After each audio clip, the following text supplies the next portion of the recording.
See, I am your host, Kelsey, and I am joined tonight by Forever Blessed, and Hello. Kinetic is back. Hey. We had an all-girl crew last week, so where we talked about some good stuff. We spoke about dating outside your race, and the snapback is real, but is it realistic? You wouldn't know anything about that, Kinetic, but it was a good conversation. It sparked a lot of post-show combos as well, so Yeah, that I was had good. fun. I actually listened to it. I was having fun with it. So Oh, did you? listen, Okay. yeah, I was listening to it. I was laughing. You guys are you're kind of jokes. Yeah, yeah, yeah. It's good to have you back. And yeah, so just I got to get this out of the way. The Raptors just won Game Five, NBA playoffs, of course. And I was going nuts over here. I was like, I watched third quarter turn up, closed it out. I mean, it was close, very close at the end, but the energy, it was crazy. So that's part of the reason why we're starting a little later today, because I didn't know what time the game was going to start. But also because what we're getting into is a little more adult talk tonight. So we thought, okay, we could push it a little later, make sure all the kiddies are out of the way, even though a lot of the teenagers are still up at 10 o'clock. It's not, you know what I mean? But so hopefully, I'd love your feedback as well, you guys and anyone listening about the time. That would be good to know if it works for you as well. And so, were you guys watching, or am I the only? Yeah, No, Kinetic, you were watching the game. yeah. Yeah, yeah, yeah. I was going ballistic. Okay, you're over there too. Yeah. All I right. didn't So, get a chance to. Miss Forever Blessed, what have you heard about any feedback from last week's show? Did you get a lot of any feedback, or not really? Yeah, I got a lot of feedback, and a lot of people are listening in. Okay. Some are wishing they were able to call in, but they like the show, Okay. and I'm sure some of them are listening to us right now. Okay. Well, speaking of calling in, the show is interactive, and I'm really pushing for people to start connecting with us during the show. And you can even leave comments after the show. Best place to watch and interact is vexradio.com. And if you scroll down below, so the link I've actually posted everywhere, like Instagram, Facebook, Twitter. I think you guys have also posted the link, maybe. Yeah. So people can click the link and it takes them directly to listen to the show. And right below that box where you're listening, there's a combo box down there, is what I like to call it, a little cake chat box. And that is a place where people can leave comments, and we'll be uh, checking them during the show. We're also going to post the link. Last week we had some technical issues, but this week for sure we're going to post the link that people can use to connect directly with us, pop into the conversation, and share their thoughts, their opinions. So look out for that. I'll mention when it's there, but maybe in another half hour or so, something like that, we'll post it up. Um, and that's how people can join the conversation. But you have to have Google Hangouts. It's an app. It takes like 2 minutes to download an app. You know that, install it, and you're good to go. And then you click the link, and you're in. And yeah, so this week we are getting into, like I said, a little more adult subjects, and it was sparked by a couple of personal conversations I've had. One with the forbidden addictions is what I call them, and mainly sex, sexual or sex addiction, also porn addiction, which are two very separate things. I got to put the disclaimer out there. None of us are experts, therapists, doctors, nothing. So we are not going to diagnose anybody. Please take our advice and our opinion and what we say just as that. It's just talk. Um, but I will say that we're gonna try to give you ways to figure out maybe if you yourself are addicted to it versus just having a high sex drive. or maybe your partner is, and things like that. There's things I've come across online, and I'll share with you. Next step is going to see an expert, therapist, or whatever. Just Google it. I'm sure you'll find it. Any city you're listening in from, I'm sure there are experts. So you can contact one of those for the real deal. But it was sparked from a conversation I had with a friend who's actually going through it.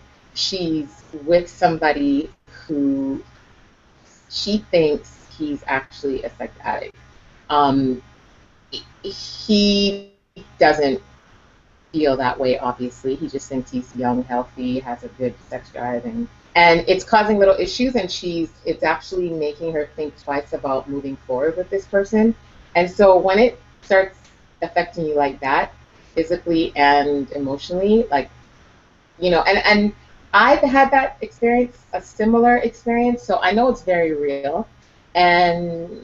But like her, I felt it a little bit. Like what she's feeling right now is she's looking at herself, and she was actually very emotional about it, thinking she's just not the one stepping up and satisfying him and being what he needs. And so now she's looking and questioning herself, which is what made me say, okay, no, we gotta just. I started looking into it, and then I thought, okay, this is something we could talk about, because I'm sure she's not the only one. Like I said, I've experienced it to some degree, and I know there are a lot of people out there who had the experience. So we'll get into that. And then the other conversation, again, sparked by a very personal situation, is the number of partners or lovers someone you're seeing, let's say someone you're dating. Does it matter? Does that factor into your decision about dating someone? Like how many partners they've had, or how serious you take them in a relationship? And like I said, this was sparked by a conversation I had with someone who was asking me what my number is, and it just went into a whole other kind of conversation. So that one, yeah, it's a bigger deal than most people think. After speaking to a few people, and it's crazy how many different opinions there are. But yes, let's just do quick intros. Sorry, Forever Blessed, Kinetic. I just want people to know who's on the line before we really get into it. Sorry. No problem. Forever Blessed. Well, I am forever blessed. I am a PR motivational speaker, entrepreneur who has a Forever Blessed knitted collection where I make scarves and accessories. Okay, cool. And like last week, we will have contact info on the site, and also I'll put it on an Instagram and everything like that, and through Facebook, so you can check for Cake with KRC, get everybody's links. And Kinetic. Hey. This is becoming a habit. I know. What is this? Like how many shows? This is number 5. So what? Yeah, 4 out of 5? Yeah, 4 out of 5. Bad. It's fun. Kinetic, I guess quintessential entrepreneur, businessman, all around nice guy. Oh, okay. In the entertainment field, right? Is that safe to put it that way? Yeah, that amongst other things. That's what I say. Just quintessential businessman all around. Oh, okay. All right. Okay, so are you good? Are you good to go? Yeah. Okay, I was giving you. Okay, so first thought when I put it out to you guys, I always want to hear what your first thought was with the topic, like your thoughts. Yeah. On either one, sure. Ladies first. Thank you. I thought that it was a good topic based on the fact that we are adults. Which topic and real? Sorry, What was your first thought? I don't want to hear if it was good or bad. Like, what was your first, like, okay, like... I was ready to talk about it. I was ready to talk about it. I felt like I should be listening to Salt and Pepper. Let's talk about sex, baby. So, okay. I'm all in. Have you ever dealt with someone that you felt was addicted to? I have. Mm-hmm. I remember there was a point in time I was talking to this guy. I had gone on one date with him after talking to him for a short period of time, and he just seemed to be very sexually orientated. He shared with me experiences of having like foursomes, not even threesomes, but foursomes, Okay. and how he would go to specific locations to meet certain people, how he would use certain objects to enlarge in his private areas, Yeah, I've heard. and all these things. And I was really taken aback. I'm an open-minded person, so I'm open to hear what you have to say. Will me and you move forward is a completely different story. And just the way he was going on about it, it was a bit too much for me.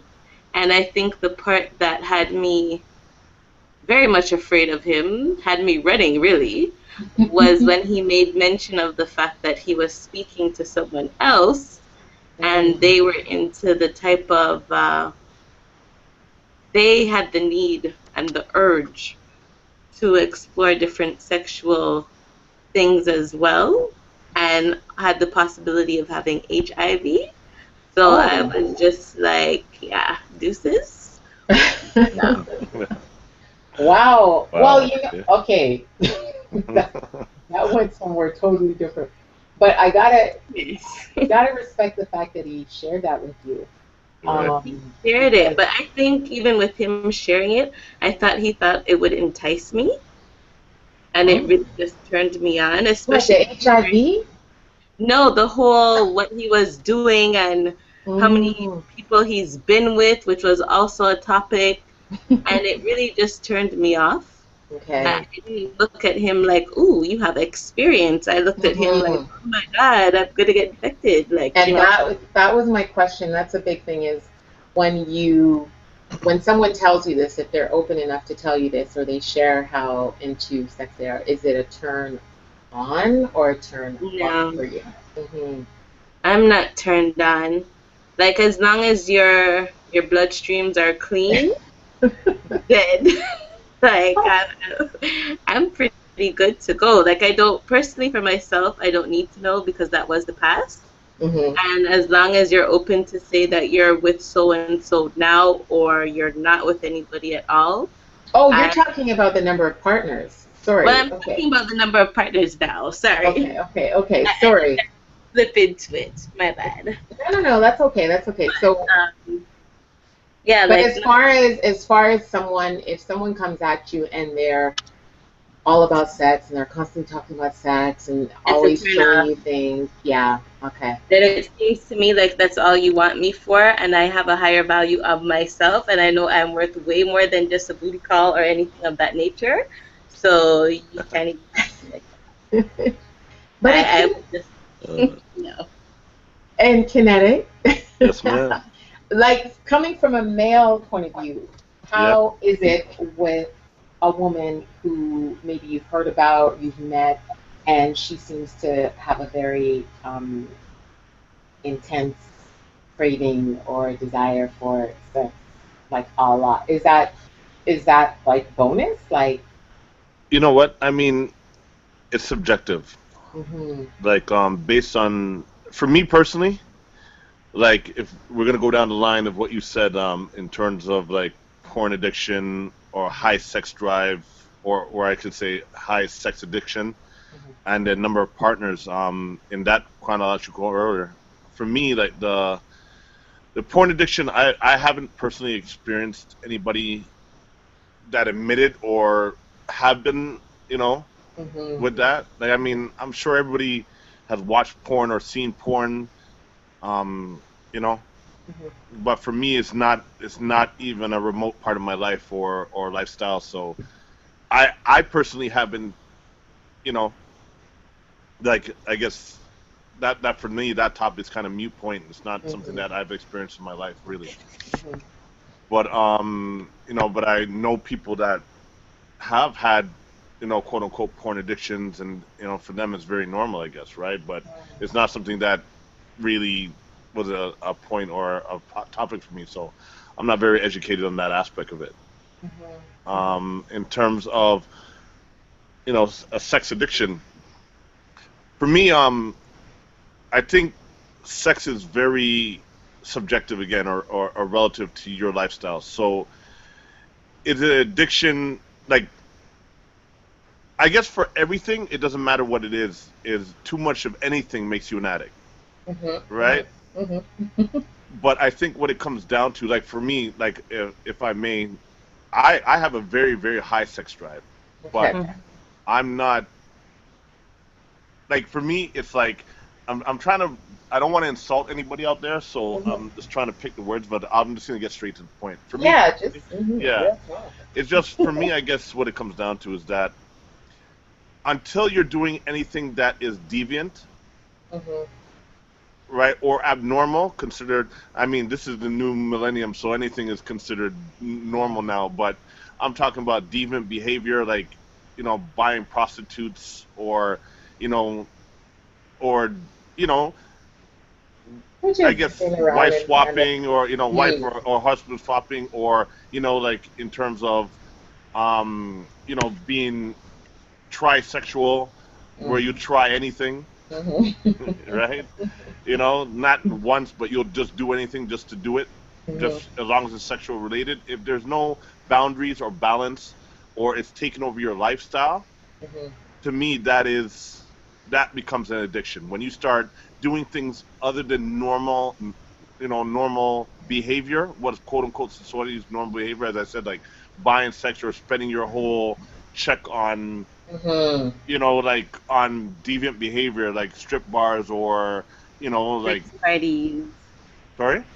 The sex parties. Yeah, or I guess websites, or like when you start living your balance of life is living in that virtual world, or in that subculture, versus living in the real world. If you're online doing sexual, I mean, watching sexual acts, or you're stalking, or whatever is considered deviant behavior, to me, everything up to that point is okay. If you want to have sex 100 times a day, that's not sexual deviant behavior, as long as you have a willing partner that is in it with you. I don't think you're addicted to sex, as long as you can live a normal life and maintain your lifestyle and your livelihood, and your pay your bills and all that stuff.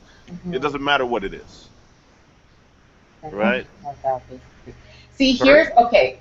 I said as long as you're handling, taking care of business, taking care of home, whatever, then just knock yourself out, do whatever you want to do.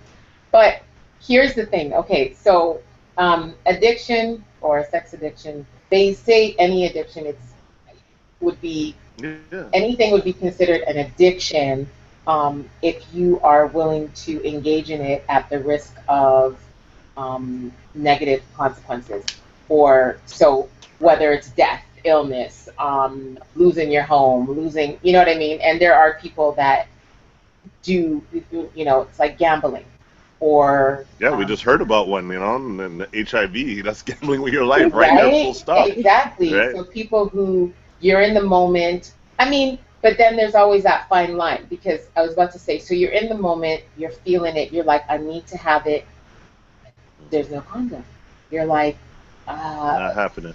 and everybody says that. Everybody says that. But I'm like, come on. Everybody in the world has had that one moment. Like, everybody's like, nah, Yes. no glove, no love, no this, no that, no whatever. And I'm like, really? Like, everybody I talk, nah, I always boots up. I always, okay. Everybody's had that at least one experience where you Oh just yes. were Oh like, yes. no, I can't Yeah. pass this moment right now, and I'm gonna do it. And so here's where it's like, but I guess how frequently you're willing to do that, What you and then you to nailed it what right on the head. I was degree, about to say, yeah. and also to what Right. degree, because if me, would I do that with someone I just met for the first time? No, but now if you were with someone for 6 months or a year and everything else seemed to check out, then are you more willing to to take that risk. You know what I mean? So I get, like you said, Well, it everything always factors in, right? All. it gets there. Like I mean, like you know what? Come on, you're with somebody 3 months, 4 months. If you're still using condoms after that, then something's wrong, right? Like Huh? you know, I'm just talking about like in a general level. I'm talking about if you're actually seeing you have a you know a significant other and you're with that person and you're having sex on a regular basis. Eventually, you're gonna stop using them. It just happens. It's just natural, right? It's a trust factor.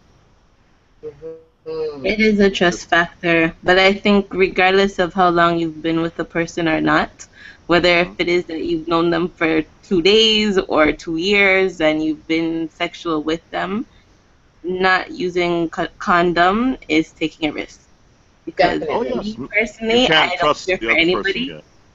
so it's a risk, a big You know what? risk. And I'm talking, okay, so that's like a, okay, you can get caught up in the heat of the moment kind of risk. I'm even saying there are people that I know in like middle of a snowstorm, um, they don't got winter tires, and they're willing to drive from the east end to the west end in, you know what I mean, maybe slightly tipsy, and but their goal is no, I'm going to get that because I just got a text, I just got a call, and that's again another risk. Now it sounds silly, but the average, like someone who's actually thinking I've is done like, no, I'm that. not gonna. I've done No, like you and know what? In it's my younger days, I've like, done it. Like I was like I'm laughing at it because I'm like I've done it as a, you know in my early 20s I did that. and this is my thing. So, and then age is a factor too. But this is like my question: like, have you ever in your life been at a point where maybe you've been questioned or you question it yourself and like, am I ready? Like, maybe, Never, like, you know what I never. mean? Never. Yeah. Well, Okay. I think it would be a difference. I think that would be differentiating between being an addict or being addicted, if anything, to that one person, if it comes to Right. it. Because when you're getting the good goods, like you will travel, you know? And let's face it, like you got to remember something, right? Besides Uh-huh. breathing, Uh-huh. sex is the most powerful instinct that we, or should I? Let me rephrase that. It's not sex. It's procreation. Is the most Mm-hmm. powerful instinct that we have as human beings, right? Mm.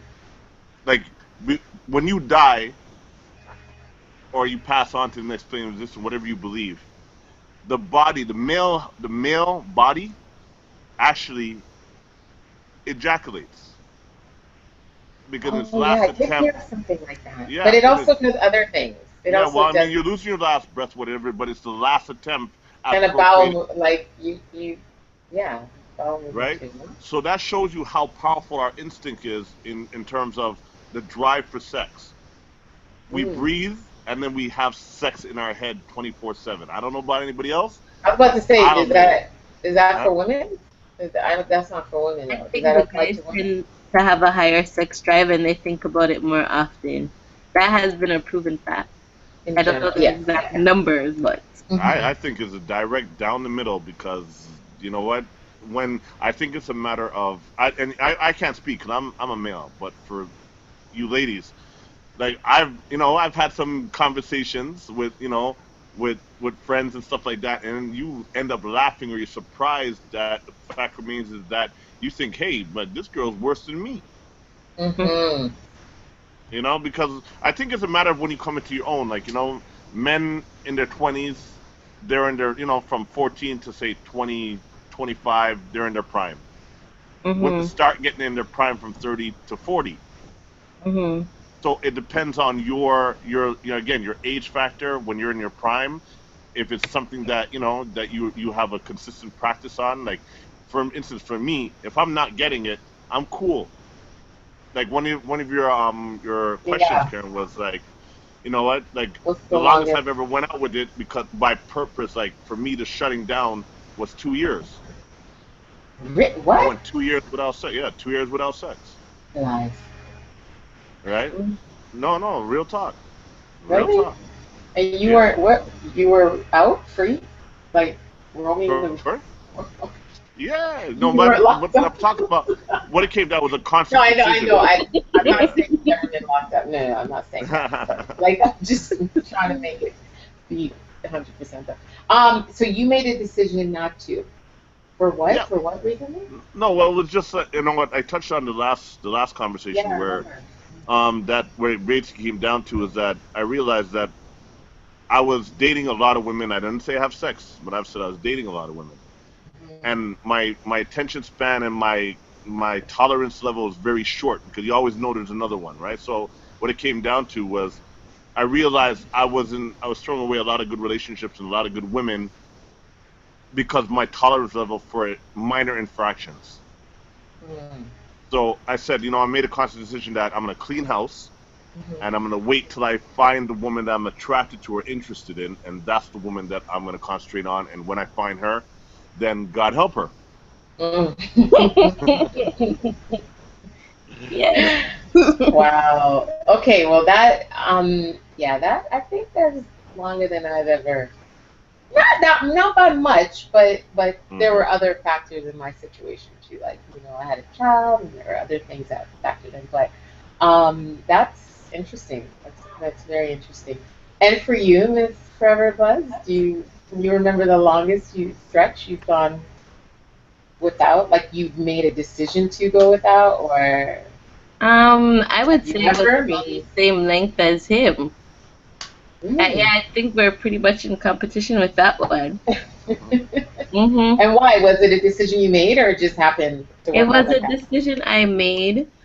Put it this way, I'm not the type to sleep around in general anyway, and I'm Mm. very picky, and I get easily turned off. So just for that in itself, like I make sure I don't fall into that, uh, for lack of a better word, whole Ooh, kind of, okay. Mm. you know. Okay. So We'll yeah, get into that too. Definition. Go ahead. You I just just explain. decided that I would rather wait to see who was worth it for me because I didn't want to get intimate with them and then they do the slightest thing to turn me off. And then also during that time, I wasn't really focused on having a relationship, but I was more focused on doing what I had to for myself. And dating, I would do that if someone came along, then, but I'm old school with it. Like, we have to be dating and into some kind of something of that nature for me to even explore that avenue with Hmm. you. And I just didn't see anybody at the time that was worth it to me. Hmm. Like, I would go out with them for a bit and then just be like, yeah, something So, wasn't working. so having a partner just for that purpose, then not really your thing. Like you don't, or so is it the full package? You got to be involved in dating and spending time Yeah, and I get to know prefer the the full person. package. Oh, Mm. The full package. I think everybody prefers a full package. It depends on who you want. Like, if there's somebody that you're into, you rather the full package. But not everybody can say that they're going to be that way. But everybody would Hmm. rather that. So that's subjective as well, right? Yeah.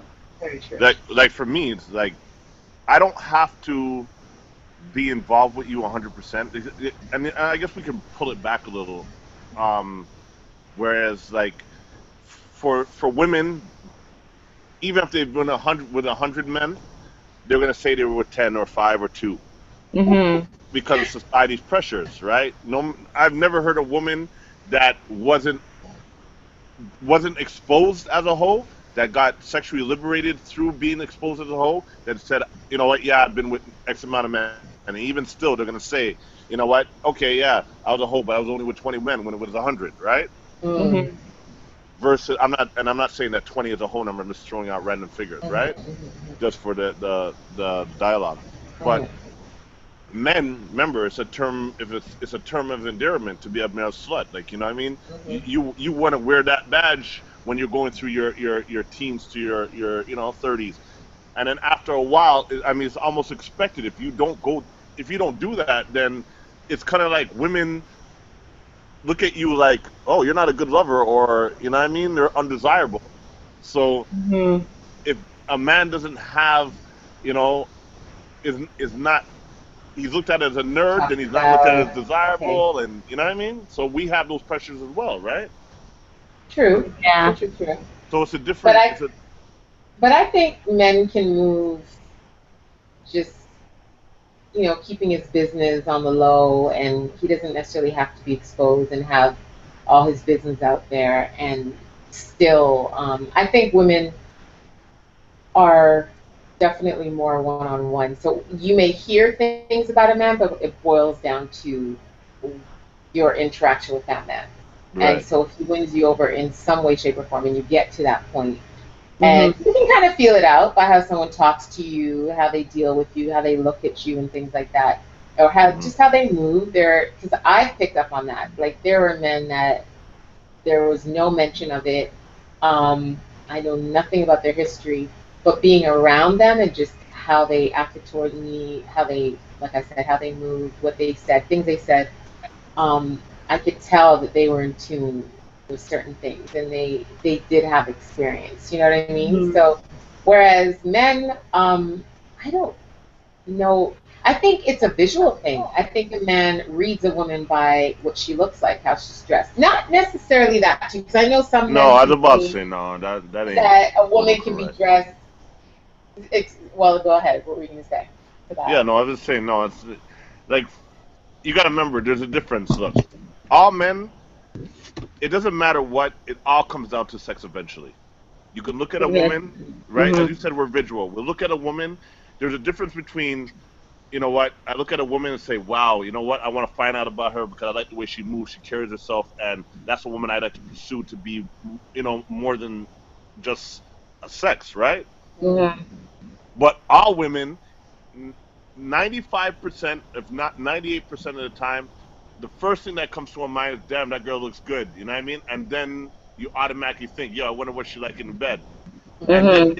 getting into knowing her, you start saying, you know what, man? Like this girl's like, yo, like I'm feeling this girl's vibe, and you know what I mean. Let me find out about her personality. And also, a woman dictates how a man approaches her and how a man, I guess, addresses her. Mm-hmm. Because if she's free, talking about sex and stuff, this guy's gonna be like, all right, it's free for all, Mm. Mhm. right? But if you step to a woman, and automatically you're on that sex vibe, she shuts you down. A man learns very quickly. Okay, this is not a hoe. This is not a girl I'm taking home tonight. Mm-hmm. I Right. need. I. But You know what? It's in his mind. He switches up his game. Automatically, he says, "All right, you know what? I'm gonna have to put in some work. I have to. You know what? Regardless if it's his game or not, whether it's intention to have sex with her, right away tonight, or down the road, his intention is always to have sex with her, whether as a Mm-hmm. girlfriend, wife, or a jump off, side chick. Okay. Mm-hmm. right? Yeah. It Because doesn't I've matter what the heard intention, always comes down to sex. And I think that's both ways for men and women. It's just we arrive at it at different times. true.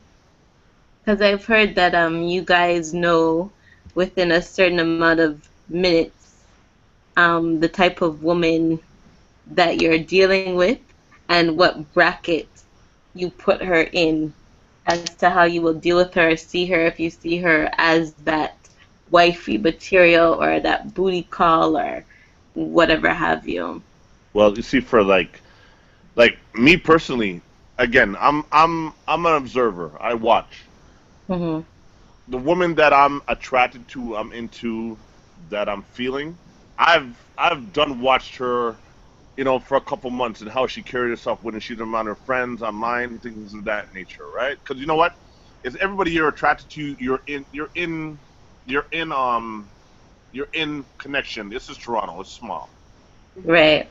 right? So you're already in connection with that girl that you're attracted to, or somebody knows her, or she's online, or whatever it may be. However you get in contact with her, whether it's at a club, you know, you see her how she acts, if she, like rail up and dance with 100 million men, or if you know what I mean, whatever it is, or however she carries herself, or she just chill in the corner having, and laughing with her friends, and pushing off guys and not into a million men. Like you already know, you're like, all right, you know what? So you already know what category you put that girl in based on how she carries herself, Mm-hmm. Mhm.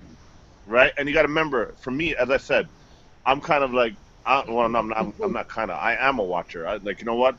I'll watch a woman for, maybe a couple weeks, couple months, depending. Like if it's summertime, you're out more. You're on boat cruises, you're at events, you're on street festivals, so you run into people more. You see people more, or or you'll see them online or whatever it may be. Because we're all connected, as we said, right?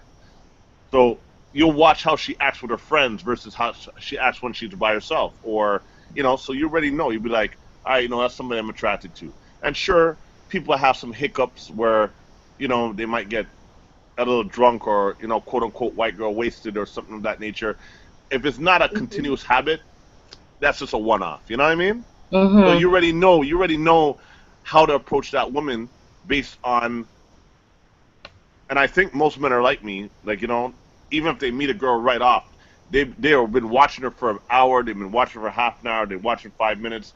As soon as they step into the event, whatever it is, they already have their eye on that girl that they're attracted to. Right. Right? Me, it's just I. You know what? I walk it like if I walk into an event, I'm not there to meet somebody per se, but if somebody catches my eye, I look for the baddest girl in the room that I'm attracted to, and I'll watch how she stays before I approach her. I'm not one of those guys who will see her and just walk straight to her. Mhm. Right? I'll sit back and play it cool and just observe her, check it out, check out the situation, see if she's with somebody. What I mean, how she acts with her friends, how she acts and thing, you know, and that nature. And then I'll drop my conclusion of how to approach her if I'm gonna approach her, because like our friend here, I'm one of the most pickiest guys on the planet. Okay, so we. Welcome to the club. Right?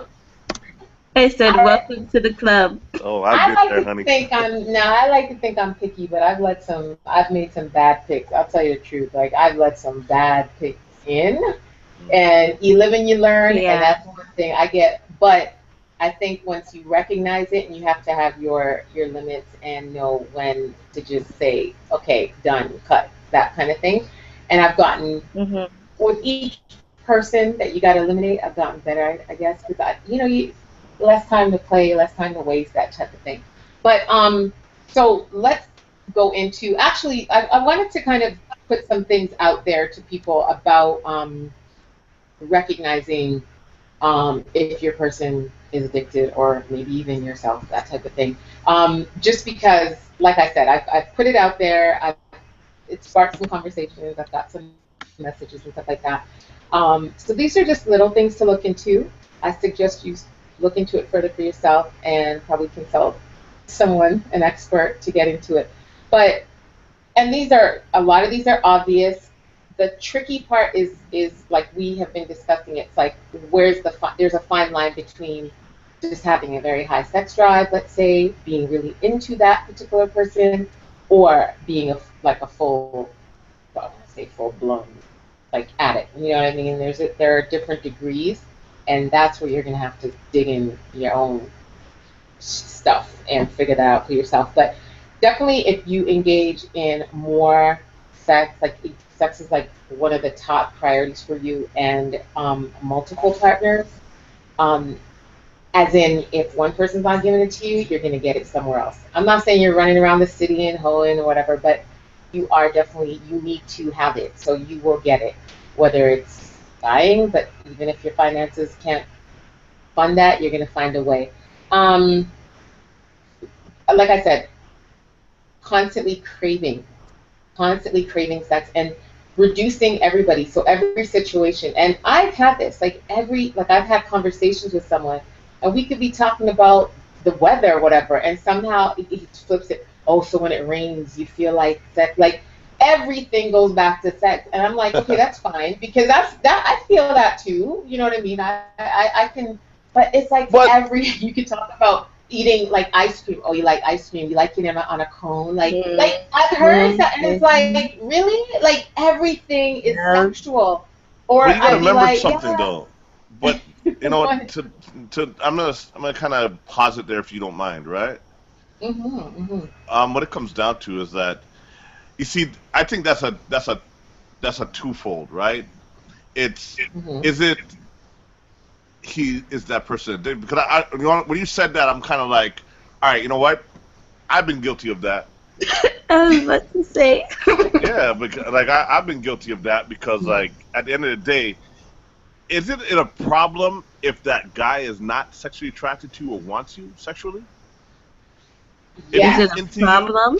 if he's into you, if he wants you, you know what I mean? And again, we just discussed and agreed on that. You know Mhm. what? It's you know, besides breathing, it's the second most. But I think there's has to be a tact to it. Yeah, no. Well, I'm not talking about method. I'm not. I'm Hmm. not discussing method. I'm not. Trying to say that. You know what?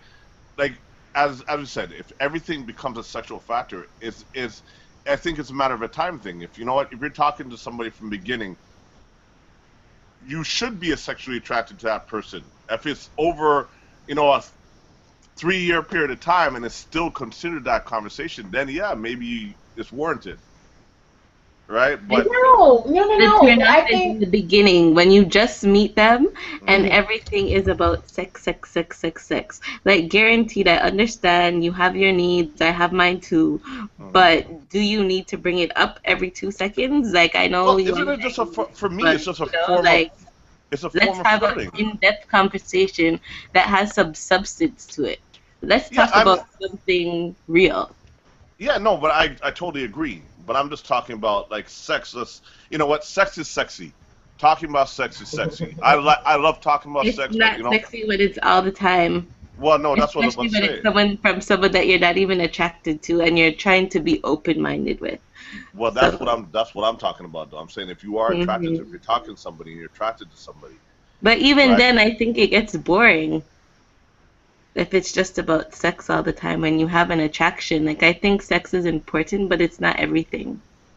Well, Mhm. as I said, for me personally, I think that you know what? Again, sex is fun, it's flirty, it's sexy, right? But Talking about it. this is we're talking about. Remember, trying to determine whether or not someone is just it's normal. Right, So, and what is normal? But for real, like everybody wants to say everything's normal, everything's okay, everything's what? Nah, it's not. Because mm, we know, and I mean, for everybody, it's going to be different. But I think the average person would agree that someone who, if you, every conversation you have with this person, and for at least 50% of the conversation, it's sexual, there's a problem. I don't care at what stage of our relationship, the getting to know, the oh my god we just started hitting and now it's so good, let's talk about it, the we've been married 2 years now and life is great, let's talk about, like, I don't care what stage, it can't dominate a conversation, it can't dominate your life. And I know it's great, but and to the point where, like, my friend I referred to, where she's now feeling like maybe I'm not enough because maybe I'm not satisfying him and he's going to go out there and find someone who can satisfy him. And this is how it's making her feel because right. she's not living up to his That's desires. yeah. And it's like, Well, no, I you're don't not. think And it's I'm not going to try to diagnose this guy. I don't know him like that. But I'm like, no, you are not normal, and you may have an addiction to this shit because that's not normal behavior. And no one's going to convince me that someone should. And I can't get into numbers. Like, she couldn't even. But it's just constant and constant to the point where um, she feels he is out there with other people, and Mm. I'm like, okay, and that's putting you at risk. You know what I mean? Right. I don't care how careful it is, but it's putting you at risk. It might, and you know what I mean? It just might be wasting your time, and Has she that's addressed risky it? in itself. Well, they talk. It sparks little arguments, disagreements, and then you know where that goes. It's like you upset, things are not good, and it affects your relationship. Well, And that's but actually the it's key. Oh, that's where where. no, no, no, where she's even said, I don't know if you have, like, there's an issue. She doesn't really want to say you have a problem, but it's like, how do you get someone? And it's like anything. I mean, food. If someone's addicted to food, the sign is there. You're fat. Like, you're gonna be obese. You know what I mean? That's a clear one. That, okay, you eating all the time makes you fat. Smoking. Okay, we see it. You're spending X amount of money on cigarettes. You're outside every minute smoking. You smell like it. Whatever. There's a clear. But the thing about sex is that it is normal to want it, like you said. It's one of the natural desires in general. There are people that have other issues that affect their sex drive and stuff like that. But so that's what makes it tricky is that fine line between, Well, hey, I don't think so. mm, I think you nailed it right on the head. mm, If you and I are talking or dating, and I find that I'm feeling inadequate in terms of satisfying you, and it sparks a argument versus a dialogue, an open dialogue, and that, hey, you know what? Me trying to reassure you that you're enough. If mhm, it becomes what the minute that person becomes defensive in terms of not understanding that you're feeling inadequate by what they're saying to you, then mhm, clearly, right then and there is a problem, and mhm, that problem there's probably an addiction in terms of a sexual addiction, or a fact remains is that you know you're making them feel a ways about it. Like, for instance, if I'm mhm, talking about a woman and a woman's telling me that I'm making her feel inadequate, my first, if I care about her or I'm into her, mhm. my first stance should be, no, baby, like, you're absolutely wrong. Like, I don't want you to feel like that. You're more than satisfied. Like, I'd go into reassuring her that everything's cool, Mhm, not an argument. mhm, I think there's a fine line in the midst of this type of situation.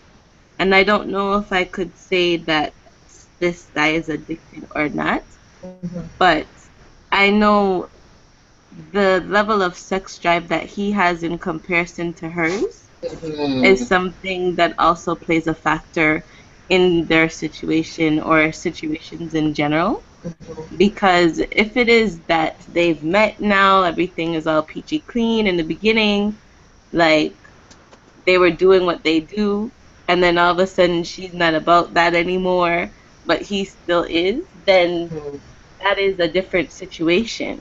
mhm. However, if it is that throughout they already know that if he already knew from the beginning that she didn't have a high sex drive and he settled for her, Mhm. then that becomes his problem. And he knew what he got into, knowing that she didn't have a high sex drive like he did.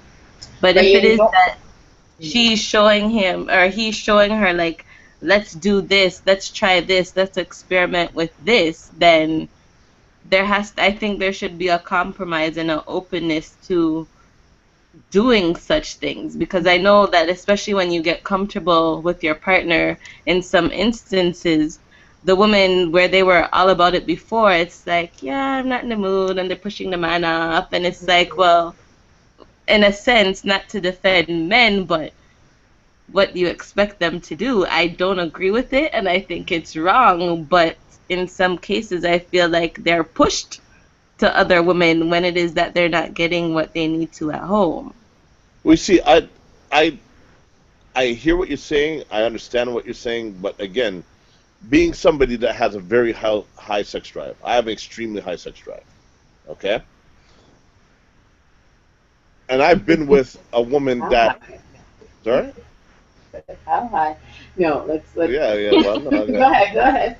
what I'm just gonna say is, like, you know what? I've never questioned my whether I'm addicted to her or not. And again, Mm, it's one of those things where I've been with a woman that hasn't had as a high sex drive as me, and I adjusted to her, okay. right? So when you say that men are pushed, or you know, it's like, you know what? There's a lack of understanding. Again, that's what I try to say, and I'm talking about from personal experience. That if sometimes women don't feel sexy, they don't want, they want Hmm. to have the lights off. So it's not that they don't have a high sex drive. It's other circumstances around it, Confidence. right? They're not confident in the bed, and, like, if a woman is confident in the bed, then I guarantee you she's gonna match your tempo. You got to remember, we sync as human Mhm. beings. If you're with somebody long enough, we sync up. Okay. Our tendencies are what we say, how we act, things you exchange your energies, and then your energies, you sync up, and you can read that person. If that person's in tune with you, then they're gonna either rise to the occasion and they're gonna be able to do just as much as you, or you're gonna bring down your levels. That's a Mhm. human thing. That's what we do, right? So when you say to a guy that guy has been in, he's um, drive to have, he wants sex. That's not the case at all. If you care about somebody, you check for somebody, you're going to be understanding, and you're going to either, it's like working out. When you first, as KRC just said, you know what? If you're fat and obese, Mhm. you're going to be fat, right? You're going to be overweight. So what happens? You go to the Mhm. gym. That person's not going to be able to run 20 miles, but it's a training thing, right? Right. So you're going to work up to it, and it's the exact same thing with sex, Mhm. right? So me personally, I don't think I hear what you're saying. I Mhm. understand what you're saying, but I don't necessarily agree with it. I think it's just one of those I things. don't think it's right either, but I'm just saying that I see some men operate on that level. Well, I wasn't talking just on the aspect of, Mhm. oh, you're driving me to have sex because you're not having sex with me. I'm talking about if you care about somebody and you check for somebody, again, what's going to Yeah. happen is you're gonna coach them. They're gonna eventually come up to that thing. So it might be a 1 month, 3 months, 5 month thing because it's all subjective again, right, to your relationship. Mhm. But It's a compromise, like I said right, before. like Mhm. what, like one of my exes, one thing I've always applauded her about, and she actually taught me something that in my I guess my late 30s, I guess. What it came down to is not my mid 30s. She said something to me that struck a chord with me because I used to be in awe of her, right? She said that, you know what, you should never deny a man sex, Mhm. right? Mhm. Even if you're not in the mood, she wasn't subservient in any manner. It's a Mhm. big the reason it's a big reason why we're not together because she wasn't subservient in any manner, Mhm. Um, so what it came down to is that, but for her, she said that you never deny a man sex. Mhm. Because Right. I was like, you know what, and she's clearly tired of, if I wanted it, she'd give it to me.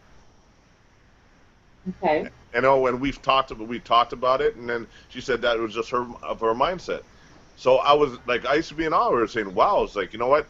There was a question on her at sometimes, like, it's like, "Wow, you know what I mean? Like, am I that sexy? Like, you know what I mean? Do you always want me that way, or like, you know what I mean?" Yeah, yeah, yeah. But it doesn't matter. Well, I'm talking about whether we were in a. I've always said, and I'm glad I think I learned this early, is not to, I don't use sex as a reward or punishment. Like I would Mhm. never look at it like, okay, you're good, everything is good, therefore you get it. And one thing about me, and I've had this argument with people, is I don't look at having sex as a woman. I don't look at it as giving a man something. I look at it Exactly. also as receiving something. And believe me, I'm always, I always demand to receive something. Not necessarily that something, Yes. Yeah. but I demand, like, no. I mean, I've been in a situation where it was not working for me, and I said, all right, stop. Like, I did my part. I went extra hard at a certain moment, Hmm. brought it back up, everything was all, and then again, it wasn't working. And I felt my body was just there, like, and I was like, all right, it ain't working, and I'm not Mhm. gonna put myself through this. If it's actually it was making me see him in a worse way, and I didn't want Right. to destroy the little that was left in that moment. So I was like, okay, maybe the moment is not right. So we Mhm. will maybe try this again, which never happened. But but like I said, I think it's a give and take. And so, like, I don't use it as a bargaining tool. Now, I don't know how it is. I'm not married, never been married. I don't know what it is in marriage. Like, sometimes, like, I have a child, though. I got to take her iPod from her to get her to do things. So, I don't know. I think women I know, do. we know the power of the P, and we know how to use it and all that good stuff. And I hear men saying it all the time. If I had that, what you have between your legs, whatever, I'd be the richest person on earth, or I have everything I need because we control whatever, whatever. I'm like, yeah, okay. the fact that there's like a million other women out there walking around with the same thing, maybe not exactly the same, but kind of the same. That kind of, you know, it makes men see things a little different. They'll prize you, but not. Anyway, we're getting into something totally different. But I think, so going back to that is not using it as something to play with kind of thing, and looking at it as a way that you are actually connecting with someone, giving into your desires as well as theirs. And like your girl, maybe, there were many times where initially I wasn't maybe in the mood. It was like I'm tired, or there were other issues. But he did his part to get me there, and there we go. Okay, it's on. You know what I mean? And so it wasn't like I was gonna lay there all like dry and dead and everything. Be like, okay, let me just give it because I'm supposed to give. If it gets to that, which I'm not saying that was your case, but I think I've heard things like that too. If it gets to that, then I'm like, that can't be good. Well, to compliment what you had said, right, in terms of it's a give or take, or you know what, you don't hold back, or it's reward, or whatever it is. Like I've always stated this, and people have to understand that this side of it is that when a woman's not I've stated this actually. I've said, look, if a woman's a hoe and you lay down with her, you're her equal, right? And there's nothing that you are giving her that she's like. A woman's not giving you sex; you're giving her sex also. We are equal. As soon as you lay down, I'm not getting anything from you that I ain't giving you. You know, there's this mentality that, oh, I'm giving it up. No, you're not giving it up. You're sharing.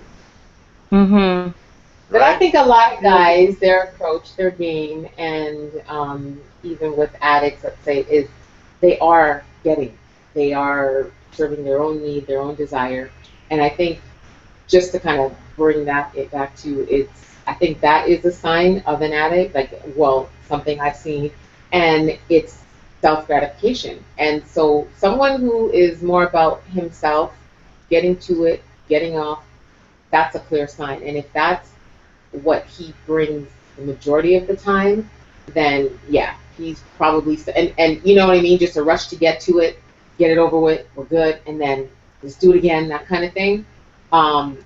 That's a sign that someone's there. And but even guys that are not, I find that it's this game, and it's like, I'm gonna get her, I'm gonna get that. Well, yes, you know what I mean? they say the cat and chase, right? Yeah.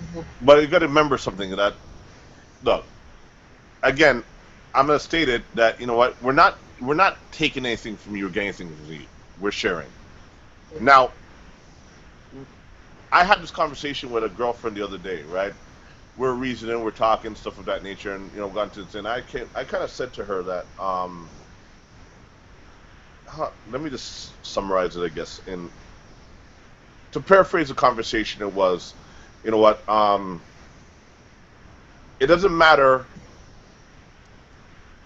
how much guys you've been with or how much girls another guy's been with.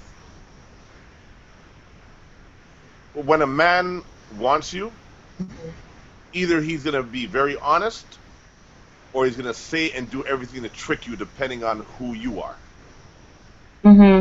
Right? That's where the idea of me getting something from you is, if he has the mentality that, all right, I'm going to get this girl because she's acting so stush, or she's, carrying on like she's the dopest thing on the planet, right? So he'll say anything to get that. And this is where I don't agree, because you would also say that this is an addicted personality. No, this is just an immature personality, but not necessarily an addiction personality. But he's saying or doing whatever he wants to get it.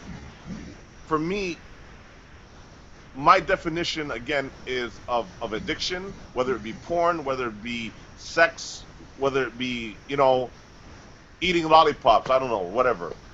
Right? Sugar. Like, you know what? It's when you will do something deviant or considered deviant to get it, and it's beyond your, it's beyond your control to control it.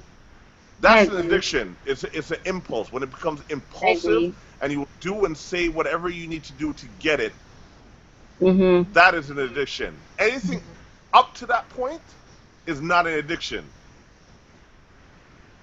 Or Well, you I could mean, just be a controlled addict. here's the thing. That's one thing, but I'll say with my friend's case, the thing is, it started quote unquote normal, and you find that I've heard that a lot of relationships, especially in the beginning, there's all that excitement. It's a brand new, it's new stuff. Mhm.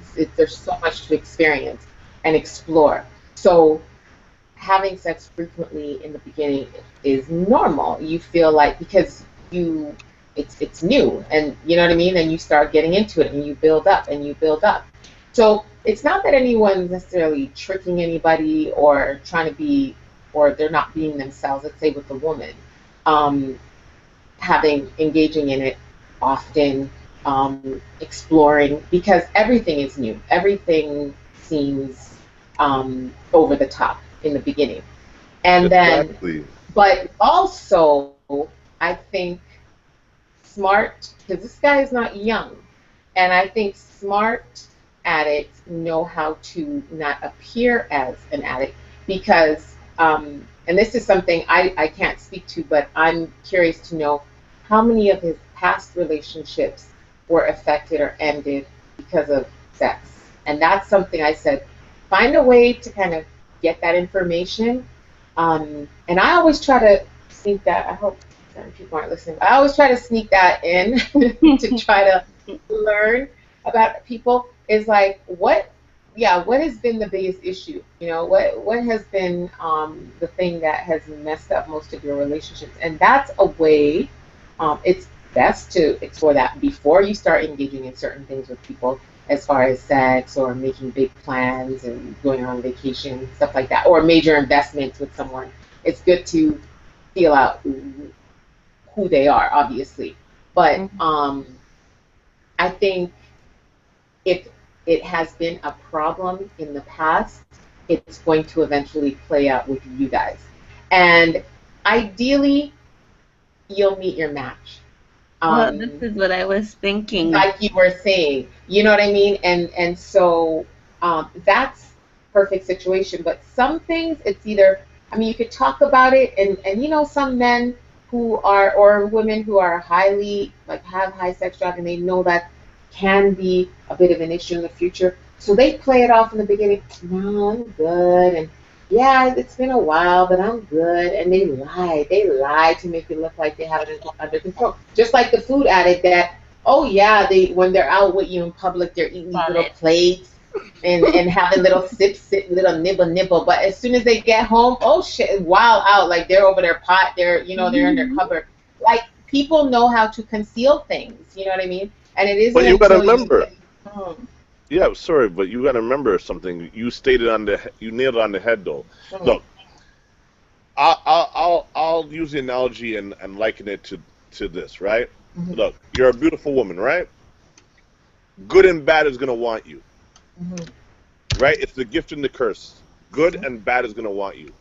So if an addict is want sex, they're gonna get with good, bad, and ugly, mhm, right? They're not. mhm. They're looking for a whole. They're not looking for, and they're looking for a person. They're not looking for, oh, whether the person's attractive or not, or whatever it may be, right? Well, that's it. Sorry. I was saying that's it. As they say, the genitalia has no face. Right. You're right. And Mm, that's the point. That's the point I'm trying to say. So if you're with a man and he doesn't he doesn't ask you how was your day, or can mhm, we go out to dinner, or I want to Mhm. see you, let's go, you know what I mean? And with the intention, even if the intention is to end up in bed, mhm. right? The fact remains is you clearly know whether you're a booty call or you are somebody that somebody cares about and is trying to get to know. I think that's true for the most part. However, there is the game of playing like you're all about that person and using reverse psychology so that they're then looking at you like, oh, this guy is so sweet. He's not even trying to get in my pants like that. He really is trying to get to know But me and that, get you to the point where it's like, okay, I'm ready.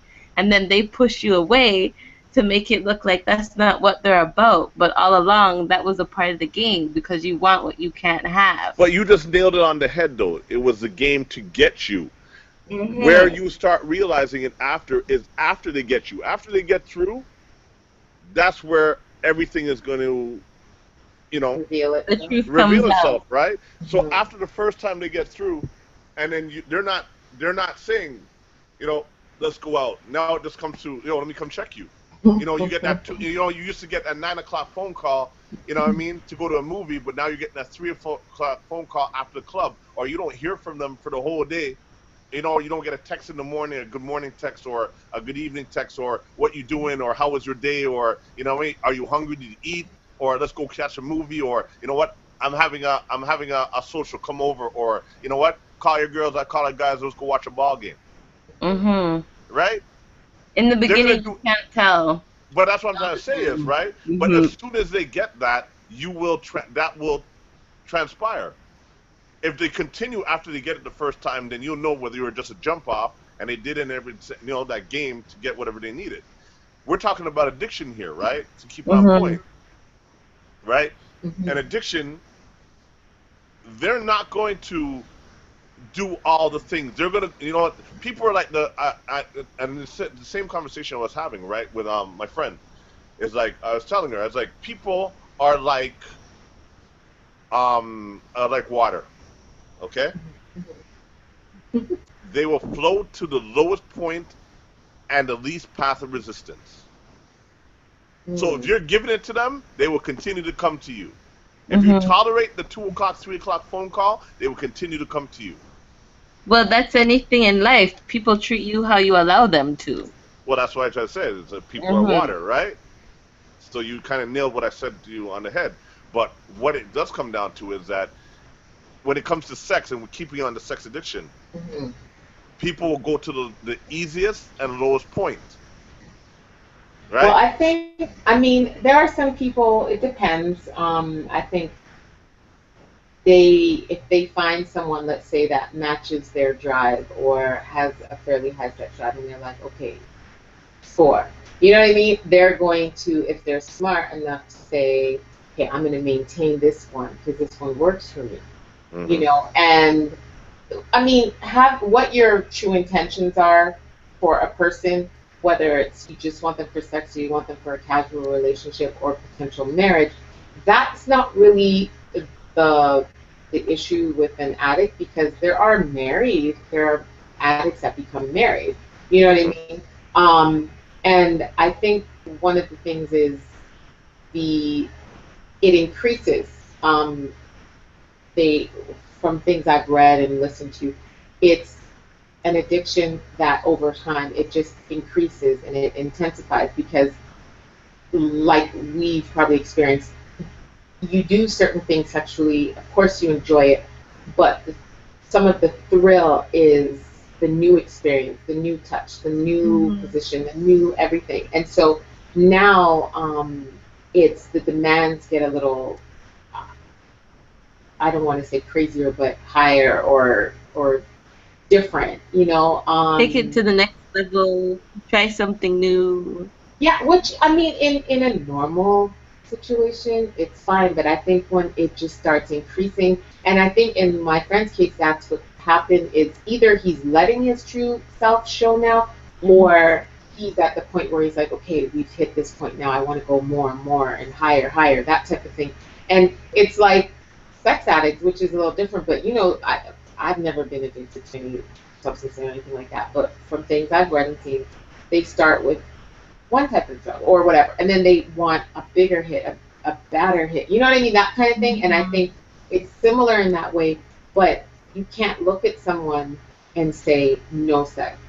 Another friend of mine actually told me something about a guy that she met a while ago. Perfect in every way, good looking, good job, funny, great conversation, and but he admitted to her and told her before anything happened with him that he was an addict, like he's a sex addict.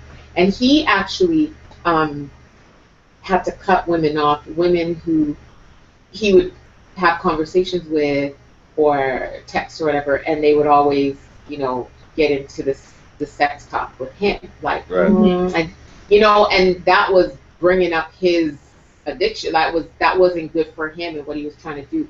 So he had to cut them off. You know what I mean? To kind of, and I can't imagine living like that because sex is such a natural thing that I think we need. I mean, I know when I'm when I'm sexually active and things are good. Yeah. No, when I am and things are good, so many things are released in your body and it just affects your day to day and things, you're happy, you move through You're glowing. life. People know you're getting it people know you're getting it good when you're getting it good. Let me tell you, I used to work.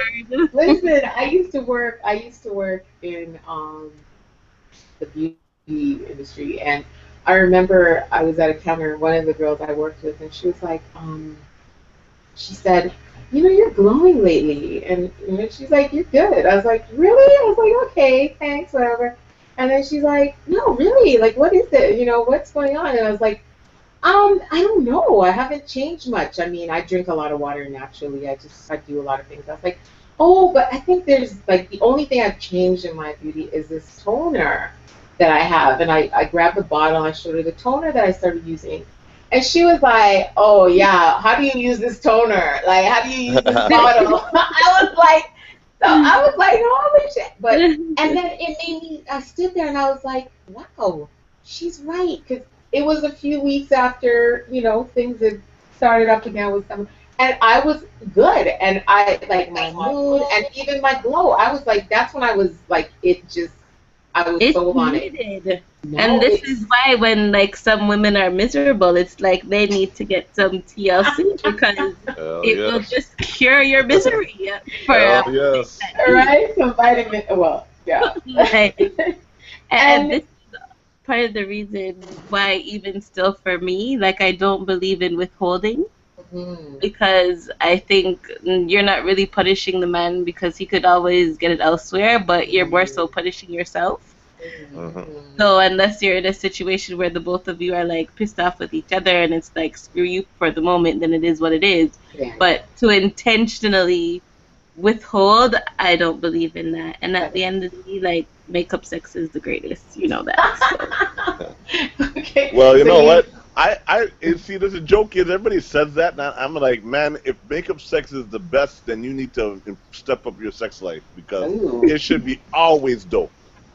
It's always, but not even consent. Nah. No, but listen, when it is that you haven't seen that person or you haven't been with that person in that way because you're both upset, that it's like, oh, I miss you, and there's that extra passion that's involved. It's more of an emotional thing than an actual skilled thing. And that's where I disagree with y'all. I say, look, man, you're supposed to be like, hell no, I'm not getting into a fight with that person because I'm not going to miss this sex because I'm having an ego war. It's supposed to be that dope.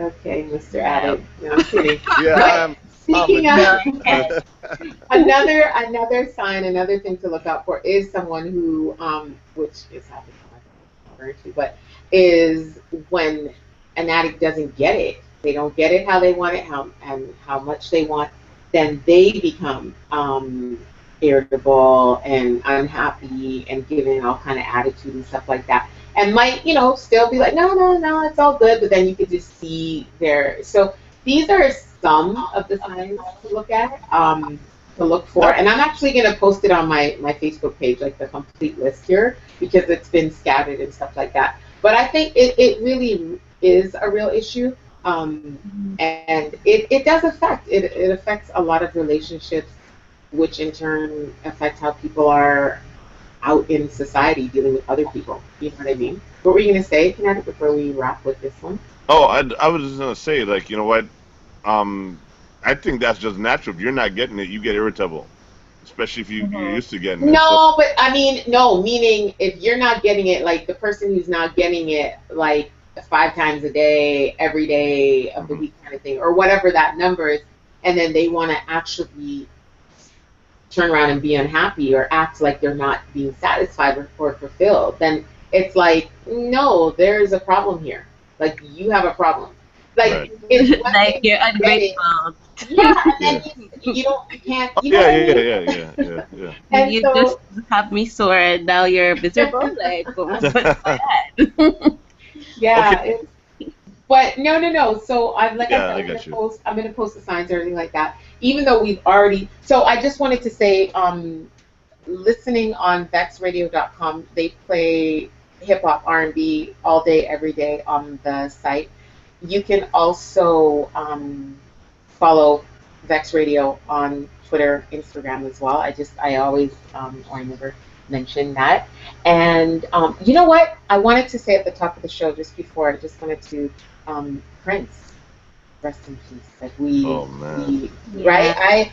That one I still hurts. yeah, it was so unexpected, and I mean, he looked great, sounded great, was still gonna do some things, so that was kind of crazy. And I did tell you guys I wanted to ask you favorite Prince song. Do you have one, or I don't know why it just popped in my head again right now. Yeah, no, yeah. To tell you the truth, I thought you were gonna start with that as you stated, right? But I know I was, but then we just kind of yeah. got caught in our little. You see, I'm a huge Prince fan. Like like let's get real. Either you were Michael Jackson in that war, or you were Prince. You know, you Yeah, weren't both. different. If you're a real fan, you were one or the other. Hmm. You know, and I was a huge Prince fan. I wasn't so much Michael Jackson. Of course, I liked some of Michael Jackson stuff, but because of the rivalry they had, it was either you're Michael Jackson or you're Prince. And I was Prince. That Hmm. one really hurt me. That because that's that guy like Michael Jackson. Prince has been around for as long as I've been born. Hmm. He was one of those guys that have always been around, like throughout my whole life. He's been there, right? Hmm.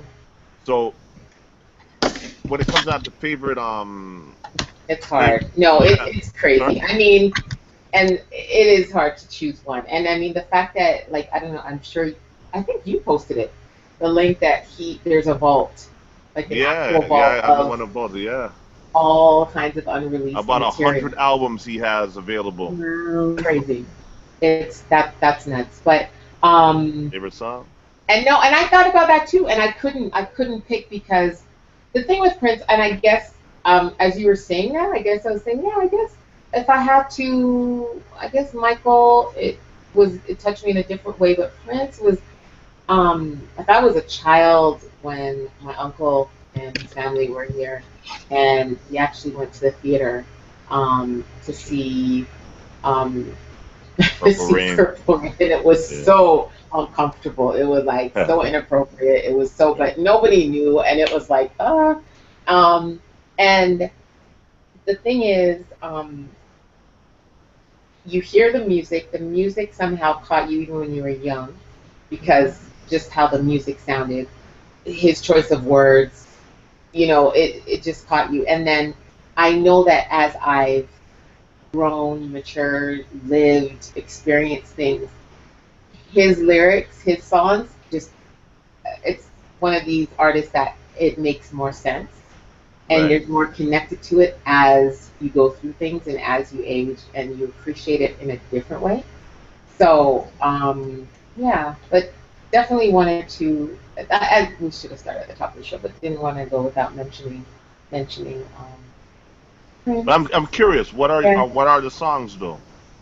Oh my gosh, but I was going through it, and for different things, like there's songs that I just, when I've Okay, top played, five. You know, like the movie Top Five. Top five. no, I can't. I can't pick. No. But I'll tell you, and they're all popular songs. So it's Adore, Nothing Compares to You. I guess I'm more into that sound, but and Diamonds and Pearls. Like I just love.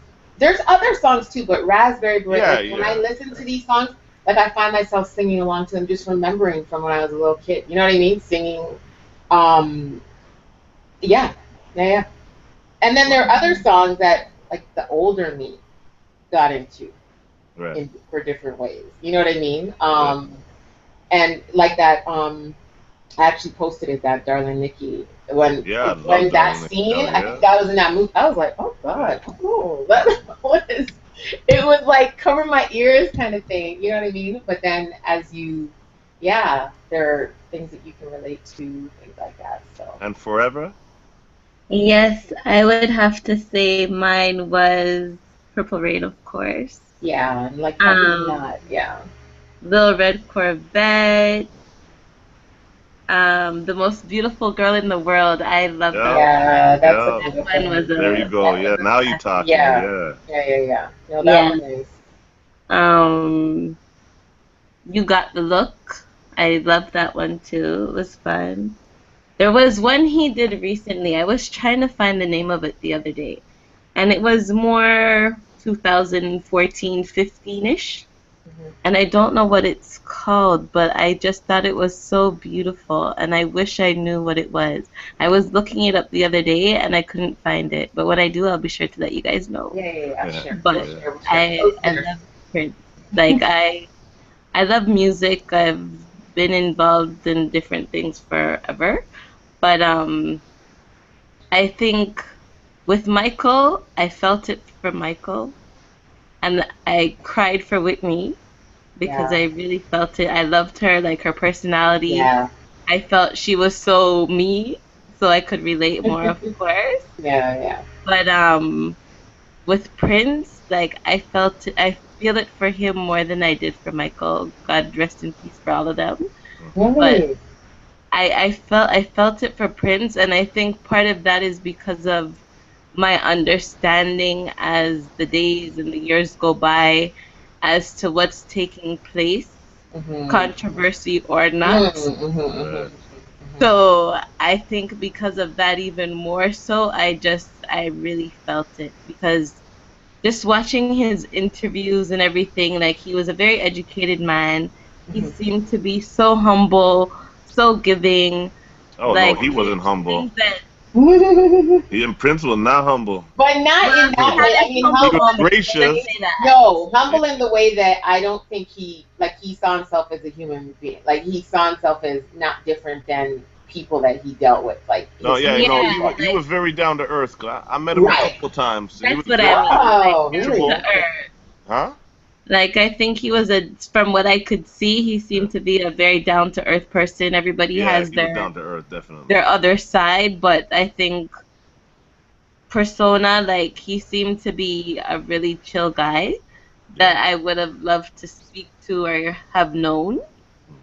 And it's unfortunate that these artists are dying one by one when their contracts are over. But Right. Okay, well, let's. we'll leave that one alone.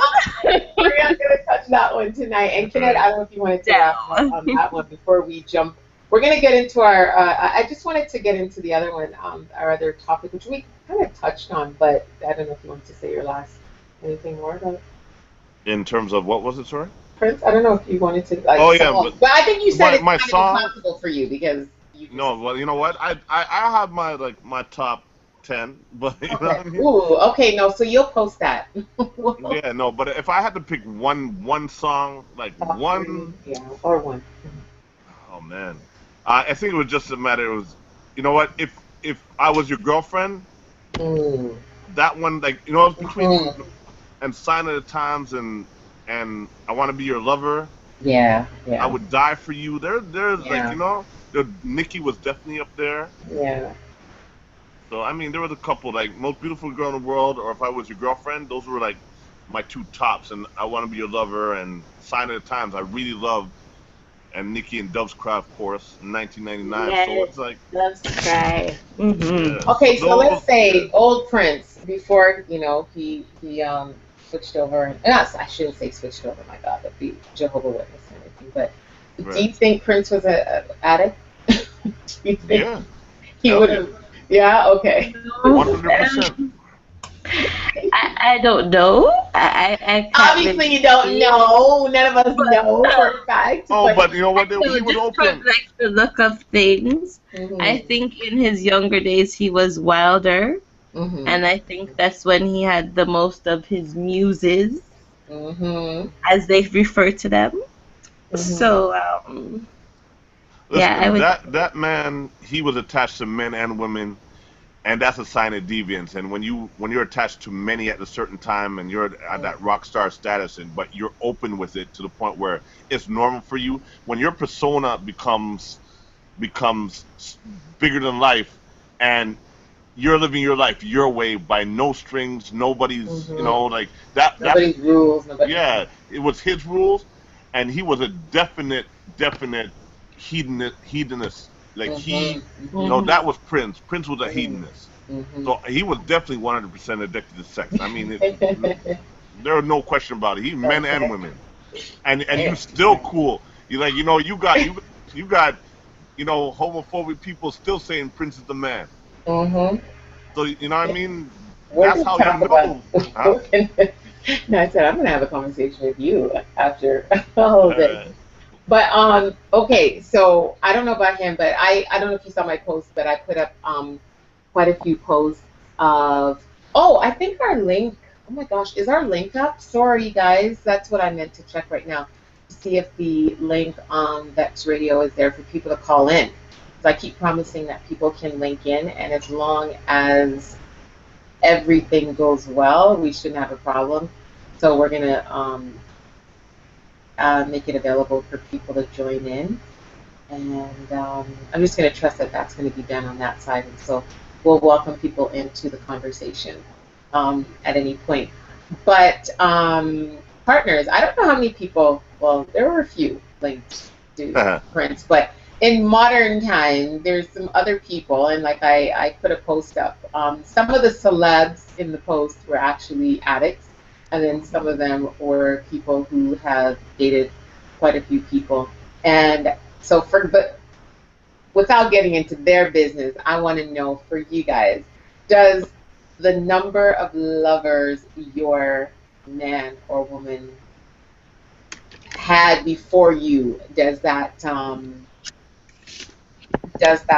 does that make a difference in how serious you take them? I mean, even like, do you even approach a person if they tell you a crazy number? Um, and if you do, once you have that number in your head, does that kind of determine how far you can go? And I want you guys to be real about this, like not yeah, yeah. hypothetical. The Um, reason I don't know, I think I said it at the top of the show, but the reason I'm asking you this is I've been asked this time a few times in life, and I say, like, based on advice I got from my sister, one, if a man really likes you, one is too much for him. Just knowing anybody went there is going to be, and I mean, not in the, like, not a real, like someone who's being realistic and everything, but just hearing that would be enough. So if you were to say like 10, it's just like another dagger. You're just like, you know what I mean? And my sister, who's older and wiser, always told me that it will always come back to be used against you as a woman. A woman can't really hit a man hard with hearing that he's had X amount of lovers, whatever, within reason. And what's within reason for a man tends to be very different than for a woman. And so that's not something she can attack him with, but it's something that a man can, and in a lot of cases does, use against a woman when he feels he can pull that on her, kind of, for whatever reason. And mhm. so, for those two reasons, my sister said never tell a man. Obviously, I have a child, so I Yeah. didn't. I mean, it's not obvious because in this day and age, you can go and you can go order your baby and go pick her up or whatever. But in more ways than one. But I think realistically, is there a number that you hear about a person if you ask them this question and you hear a number? Is there a number that turns you off? from taking them seriously, or from even going there sexually with them? For me personally, Mm-hmm. I don't think, like within reason, of course. If you tell me that you've been with like 200 women, like, oh God, you know what I mean? Mm-hmm. But I don't really ask. My main question, I think more so would be, who are you with now? Mm-hmm. And the past is the past. If it is that we're here, then let's focus on the future. The most I would have to say is let's go get checked out if it came down to it, because I don't think who you were with before matters unless it was like a family member or something. But Right? I don't really care personally. Like, I know that as long as you're clean, Mm-hmm. then it is what it is. But And for you, Kinetic, is there a number? Well, I'm gonna state it off like this. First of all, since we're keeping it 1,000, forget about Mm-hmm. 100. Mm-hmm. What it comes down to is this: is that the rules are different for men versus women. that Yes. is true. Okay. Now, stating for me, I'm a very liberal, forward thinker. So, do numbers bother me? No. I think what it comes down to is this: for me personally, it's how you act with me. Like if I've been with a woman that has a high number. I'm not going to disclose that so she knows Mm-hmm. what I'm talking about. But Mm-hmm.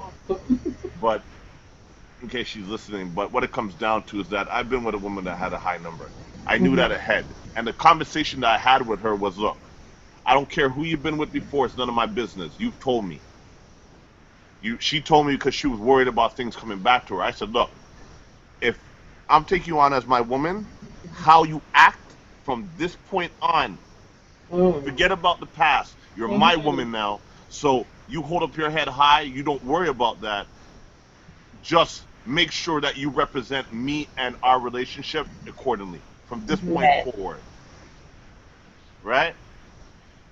So, I don't care what you want to do in terms of what you've done in your past. The past is the past. And if I'm into you and I like you, I'm very liberal in that sense. And honestly, it doesn't really bother me that much. Mm-hmm. Hmm. Now, going back to what your sister said, I'm going to give you some advice from a male perspective. Even and I'm talking about I'm a very liberal thinker, as I said, right? Mm-hmm.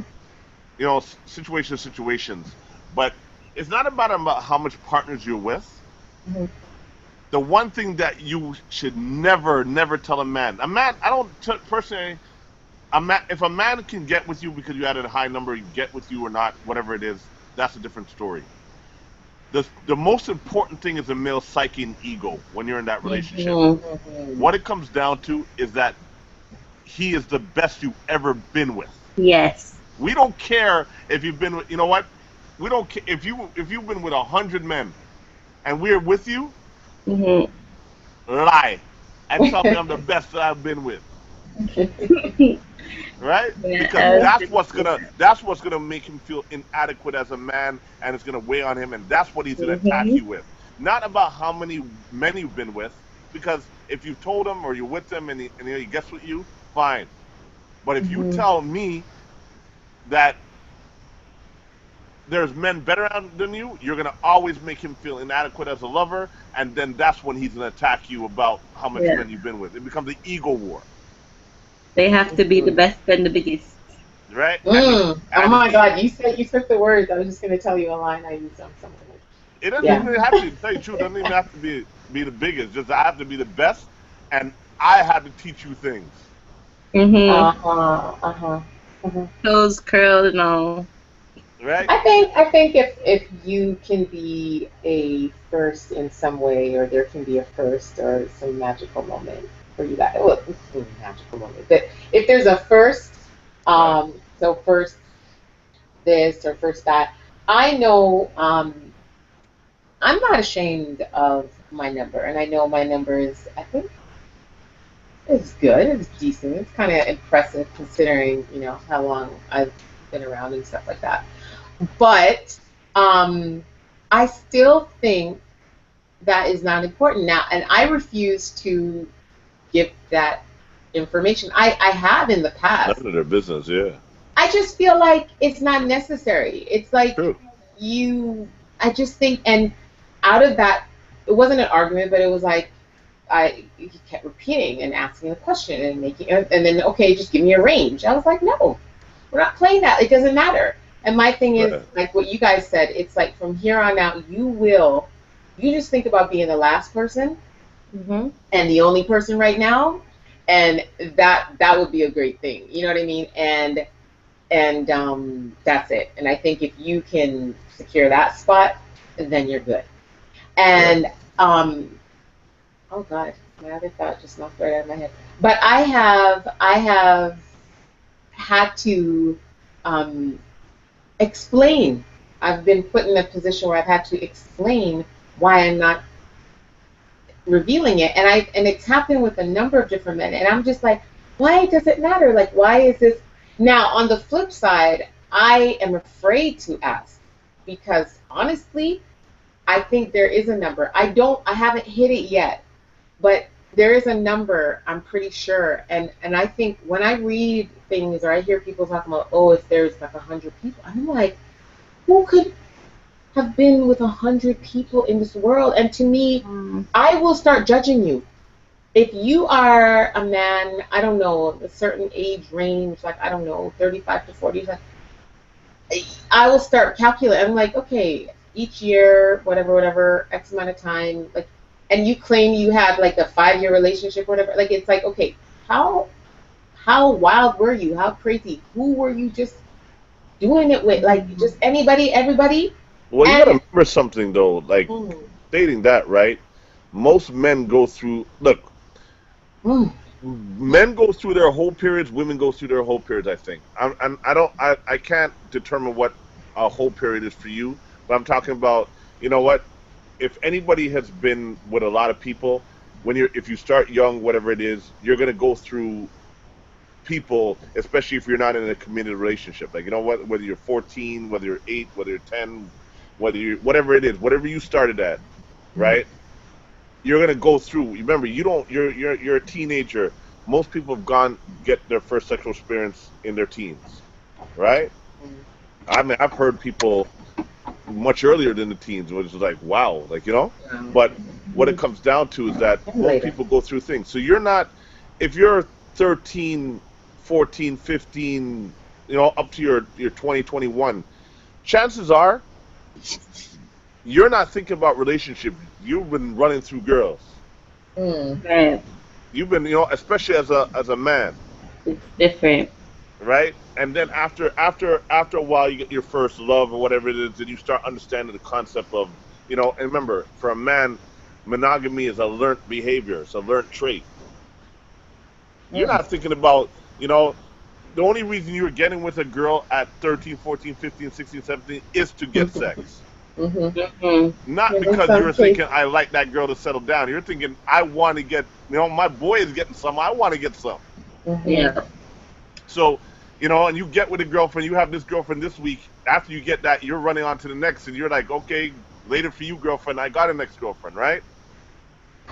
And that we figure out, okay, well, you know, and I guess that's where the whole idea of the idea, or going back to the idea that, oh, you're giving up something, or we're getting something, is Yes. because, you know, that's where it comes from. Like, you know what, we're tricking you, telling you everything in the book to get that P, right? Mm-hmm. Mm-hmm. I Whereas think women, And what's sad, it's sad, is that you're saying 13, 14. There are some 33, 34, 35, 36-year-olds, 41, 42, 43, 44-year-olds that are still doing, it blows my mind, but I see them, yeah, they're still on it, and how they approach, like, things that I've found out about people, and they lie, and clearly lying for that purpose. And it's like, well, really, at your age and this stage in life, you really feel the need to lie and play the game? Like, and this is, some people, it's been delayed because when they were younger, they didn't get right, any, they were yeah, nerds, they were whatever, they weren't getting anything, and they now they got to the stage time. where they have a certain job, they have the income, they have the car and the clothes, and now they can get it, and they're making up for. So in there is truth in what you say, Kenneth, like where people have that stage. Where it falls in life, sooner the better. I mean, Right. and not that soon, not no 12, 13-year-old where you don't even have enough sense in your brain to know that you can't just stick it any and everywhere. But Right. hopefully it's at a stage somewhere in the middle where you're old enough to know better, but young enough to still have your fun and it's not affecting anybody, not hurting anybody. And then you get to the point where you can, match up that sex with the love and all the other great things that comes with it. But yeah, I think some people are turned on, and I think turned on by knowing that their person has been in demand or that they've had access to women. So it's like, okay, now he's choosing me, or the other way Right. around, a woman that's had access to all kind of men, and now, oh, but she's choosing me. You know what I mean? And there's something that's gonna be That's an said ego for that. stroke, though. That's an ego Definitely. stroke. And Yeah. I think That's all that is. That's just an ego stroke. That had nothing to do with sexual drive or addiction or otherwise or no, no, no, no, non-addiction. no. But this is a numbers thing, and a Yeah, woman, yeah. and it is also a woman who seems to have it all together and has the choice, and men as well, and they choose you, and it definitely, yeah, it's a ego Yeah. stroke I as think well. the one of the things in regards to this whole how many men or women when a person has been with too is the fact that people will lie. So Hmm. regardless if it's a man or a woman, they will tell you what you want to hear Hmm. or what they think you want to hear at least. So in reality, to find out how much or to be asking for numbers, it doesn't really hold bearing to the real Hmm. truth of the matter if it came down to it all the time. So True, and they do say men tend to inflate their numbers. I don't know if it's with but women, but with the to their guys, boys. especially, And then for women, they usually cut their number down a bit. So, 'cause the guys my lie thing is, about those things. Like they even lie about the women they've been with. oh, Right. hello. And thank God for three-way calling because I was able to clear up a couple of those situations. Well, yeah, because Well, you got it's to remember crazy. that I said, especially in the, in every man, it doesn't matter, right? In every culture, the more women that you've been with, the more you're looked at as by men. Man. Again, it's the ego stroke. It's like, oh, I want to be you. I want to be. You're the man, or or but with women, like I guess my rule of thumb is this: it's simple. If the topic does come up, because I never ask personally how much, like I have in the past, Mhm. but it's not something that's important to me anymore. I'm not insecure in that way, right? So Mm. I think if a topic does come up and a woman tells me that she's been with 5 guys, I automatically tack on 20. Oh Mhm. God, what? That's what I do. Or if a Because guy tells people me he's been with lie. 50 women, if a guy tells me he's been with 50 women, I automatically subtract 20. And that's just in my mind. I'm just Oh like, my you know what? gosh. If she Mhm. said, because again, just I don't know if I have a warped sense of understanding because of being in the club scene. I've seen women and men go home with each other week after week after week after week after week, right? Mhm. And things of that nature. And you know what? And as I stated before, the club scene is a micro of the macro, right? Of the rest of the Yeah. world. So Everything from sorry to yeah, clarify, those people you're saying they're going with different men week yeah, after week or different different people, women? yeah, different men Okay. or different. Different I people. I don't know if they're going home with them, And but the what they're fact remains is actually, yeah. yeah, you see them one week with that person dancing, and whatever it is. The next week you see her dance with another man. The next week you see her dance Mhm. with another man, and they're leaving or they disappear together. You would assume That's what's going down. that's what's it's going down that way, right? Like if I you think don't, it kind of falls in line with what some girls say, and it's like, oh, I've never done this before. You're the only right, one, and then you're thinking automatically like, yeah, right, you've done this like a million people, or right. you've said this to a million people, and that could work with either guys or girls, but Oh, I definitely. can't Guys really say lie that. about so much stuff, and it's like, really. They But do. you They know what? do. There are things I have, and we're not getting into that now, but I have reserved for um, a different type of relationship, or a different time in my life if Right. things didn't work out that way. And so I've held back, and I'm very clear. I'm very and straight up about it, and that's just even in how I am in a relationship with someone. If Mhm. we there are there's something I remember reading a quote about not treating a boyfriend like a husband. Don't Yeah. husband your boyfriend, or just like don't wife a girlfriend, that type of thing. And men have It mastered depends on that. what They're stage. It depends on what no, stage. no, men. I think there are limits to what how a man sees a woman, how he treats her, big picture, life, Well, you know what? Yeah. It's his kind of like girlfriend if you can versus get his the wife, cow, and why buy the milk? right, Yeah, there's a difference. I'm not saying that you're supposed to do everything that a wife does. Let's just put it this way. For me personally, Mhm.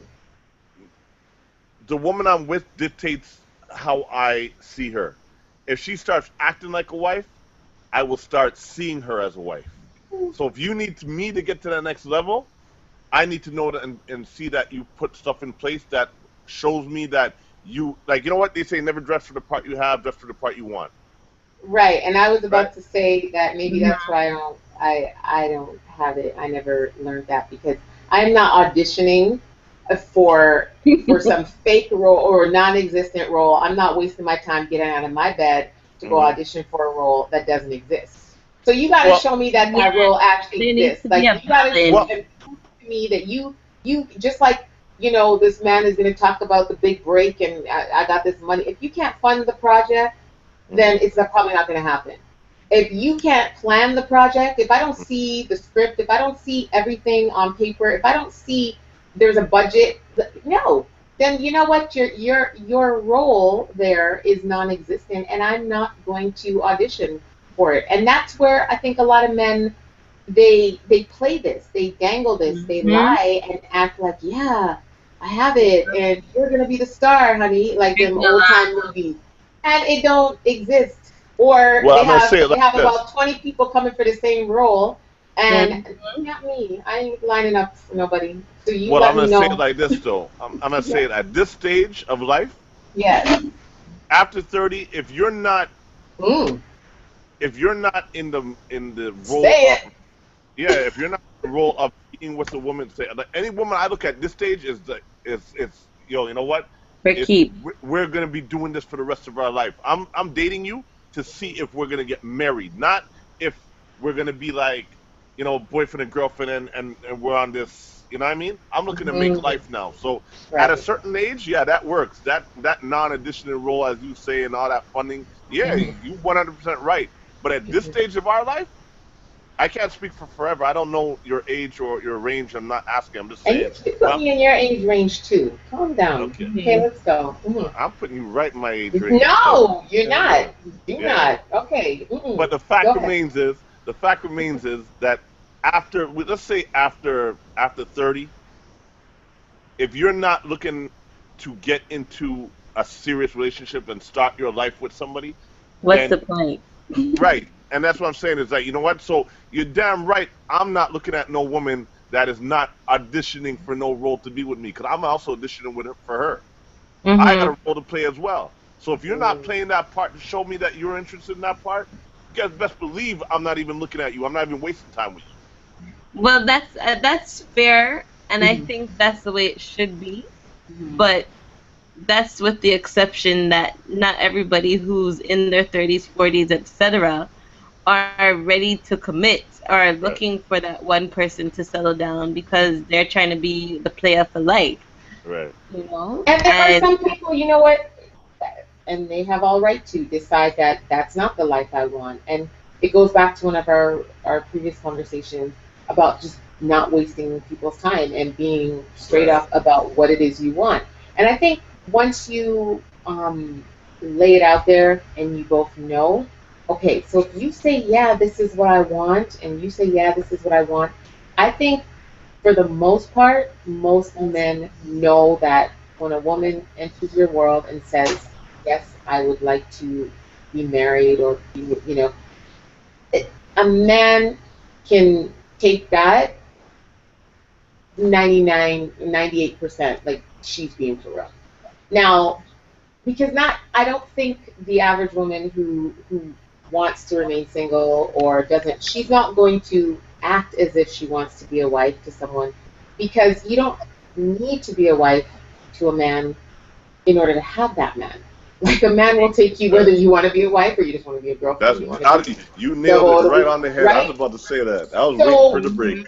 So to me, I'm saying now, this is where I think women have to put it more on the man to say, no, you tend to be, unfortunately, there are more lying men about their intentions with a woman, and there are more men that are having the same conversations or commitment talk with multiple women. So I think it's when the man is willing to step up and show. And yeah, I know some people, even we've had conversations here, and it's like, oh, that's generalizing and it's male, female. But it is for the majority of the people. I think men are the ones that have to decide and know that they're ready. And I think when a man is able to uh, convince a woman or show her that, then that will allow her to open up and be more of Well, that he requires. I think women tend to naturally just be a wife in hopes that the man will open up more so. Right. Yeah, they're playing the role where already. a lot of women play the role and then end up getting messed up in the end. I hate to bust your bubble. Go ahead. Forever, continue. I just interjected there, but continue with your. No, I'm done. Go on. No, like, I'm gonna tell you something right now that I wish there was another guy on here to compliment that. Right. But like, listen, that is old time thinking. That is no more. Women nowadays are now, listen, since equality, especially now especially over the last 10 years, 10 years, okay? Women are become the breadwinners. They're becoming the CEOs or entrepreneurs. They are becoming, they're making more money than men now. Okay, they're the more educated, because especially in the Afro-Canadian, Afro-American market, women are more educated than men. They're getting their masters, they're getting their things, so they are now making more money than men. Women are now saying, I don't want a man, I'm keeping men. I don't want kids, I'm not doing that traditional role. They've become bosses. Right, Miss Independent. No, Miss Over-Independent. Okay. Okay, it's not about they're keeping men now. They're like, you know what? I just need a man to come check me. You know what I mean? I want a side dude. I ain't no side chick. You the side dude. But do you not think that is also because of the fact that they've been that girl who has gotten hurt so much that now they're that's what I'm saying. This is not a reactionary thing. This is a bread. They've become breadwinners. They've become head of households. Women are now the economic shift has happened with women. They're becoming rulers. They're becoming bosses. They're becoming kings. Forget queens. They're not side by men anymore. So the fact remains that it's more professional women out there than men. Women are starting to say, I'd rather be single and just have Tyrone come check me, okay, than carry no man. There's a lot of other reasons. There's a lot of other reasons, like, households, like, we won't get into the social marginalization factors that the government, if a woman has kids, they separate the household, and and there's and they don't give us jobs and things like that. Forget all that. I'm just talking about women on the whole that are just professionals that are now overly independent. It's not a reactionary thing. It's not, I'm gonna do this, or I've been hurt. That's why I don't care about this woman's man having side do whatever. No, they're just constantly making the conscious decision. I'm not gonna carry no man. I just need sex. I don't need a man for nothing else. I got my own house. I got my own car. I got my own this. I'm with that. I don't need no man to do none of that. All I need is sex. So And you come across that a lot. You've seen that. You've experienced that a lot. I've Okay. seen, me Okay. personally, Hmm. it's like, without tooting my own horn, I'm a catch, so that's a different story, Oh, Hey, man. own it. Okay. It's all good. Own it. right? It's kind of like equal. I just can't get with any girl. You know what I Oh, mean? gee. And then Okay. also that's why it's hard for me to be in a relationship or find a relationship that I'm looking for. Because my exes have put it to a certain standard that I can't go down from. Yeah, Right? yeah. Okay. I Okay. swear I'm meant to be alone forever. Like, you know what I mean? Well, That's how I I feel wouldn't recommend you sometimes. say that I was anymore, gonna say, but speak like Sorry? that. Hey. Sorry, say it again? I said you shouldn't say that, but Say what? Sorry. Speaking it into you're meant to existence. be alone. Well, no, I'm just saying I'm not trying to profess that. I'm just saying is that I've had that thought in my head. Like sometimes, like I even made a post today. I don't know, where I Which one? said it's like I don't know if KC you saw it, where I said something like you know what, talk like I said, status, relationship status, laugh out loud, Oh, right. right? Yeah. And then the sub The caption. title was I said what did I say? I go to any of my exes, the one or two exes that have cursed me for meeting black Right. women. You can You let know it go what? now. You can uncurse me now. Right. It's just ironic that that's the conversation. I mean, that was brought up because honestly, it's Yeah. like sometimes I feel like it's like I meet a girl and I'm feeling her, but I just don't see a future with her. Or the one Yeah. that I do feel a future with is so overly independent that she Mm. don't see she's not looking at you as like you know what to build A something. partner. Having that role, yeah. Yeah, Having that part. it's like yeah they'll have sex with you, but they ain't trying to build with you. Wow. So you feel used? No, I'm kidding. Hmm. Okay, on that note, oh my God, no, you know why? Because we're touching on future topics. Like this is sparking all kind of things. So we're going to talk about some of these things in the future from this over independent and yeah, the changing of Oh boy, this is another weekend. And we're gonna do it. We're not next week, not next week, but we'll get into it. And yeah, you have to be here for sure because we're gonna Yes. get into. But I want to thank you guys again for being here. Any like people have tuned in at different points of this conversation. So if you missed it for whatever reason, you can watch it again on vexradio.com. You can also watch it on YouTube. You can check my channel and subscribe, Care C, and you can see all the past episodes as well. It is available as a podcast on TuneIn Radio, Stitcher, iTunes, Google Play Music, and it's also on SoundCloud. So that'll be uploaded at some point in the next few days, so you can check for us there. And yeah, another good conversation, guys. Thank you so much Right on. for No. being here. And like I said, I'm going to post all your contact information and more about what we discussed. Um, yeah, because it seems like anything goes. No numbers too high, no sex drive is too high. It's just whatever. So we solved it. But for the few people out there that don't think that, I'm going to post the clues, the tips, and how to recognize some things. And on my Facebook page, Cake with Kelsey. So until next time, guys, thanks for being here. Thank you for having us. Okay. Alrighty. Have a good night. Bye bye. Bye.